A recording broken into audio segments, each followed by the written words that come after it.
तर पाहूया कालभैरव अष्टकं। देवराजसेव्यमान पावनाग्रिपङ्कजं व्यालयज्ञसूत्रमिन्दुशेखरं कृपाकरं नारदादियोगिवृन्दवन्दितं दिगम्बरं काशिकापुराधिनाथ कालभैरवं भजे। भानुकोटिभास्वरं भवाब्धितारकं परं नीलकण्ठमीप्सितार्थदायकं त्रिलोचनं कालकालमम्बुजाक्षमक्षशूलमक्षरं काशिकापुराधिनाथ कालभैरवं भजे।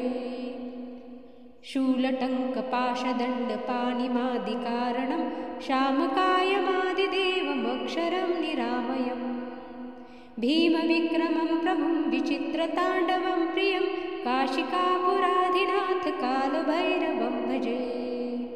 भुक्तिमुक्तिदायकं प्रशस्तचारुविग्रहं भक्तवत्सलं स्थितं समस्तलोकविग्रहं विनिक्वनं मनोज्ञहेमकिङ्किनीलसत्कटिं काशिकापुराधिनाथ कालभैरवं भजे। धर्मसेतुपालकं त्वधर्ममार्गनाशकं कर्मपाशमोचकं सुशर्मदायकं विभुं स्वर्णवर्णशेषपाशशोभिताङ्गमण्डलं काशिकापुराधिनाथ कालभैरवं भजे। रत्नपादुकाप्रभाभिरामपादयुग्मकं नित्यमद्वितीयमिष्टदेवतं निरञ्जनम् मृत्युदर्पनाशनं करालद्रोष्णमोक्षणं काशिकापुराधिनाथ कालभैरवं भजे।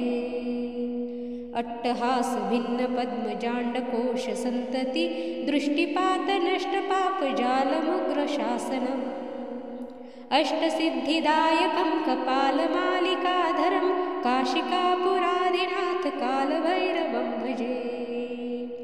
भूतसङ्घनायकं विशालकीर्तिदायकं काशीवासलोकपुण्यपापशोधकं विभुं नीतिमार्गकोविदं पुरातनं जगत्पति काशिकापुराधिनाथ कालभैरवं भजे। देवराजसेव्यमान पावनाग्रिपङ्कजं व्यालयज्ञसूत्रमिन्दुशेखरं कृपाकरं नारदादियोगिवृन्दवन्दितं दिगम्बरं काशिकापुराधिनाथ कालभैरवं भजे। काशिकापुराधिनाथ कालभैरवं भजे।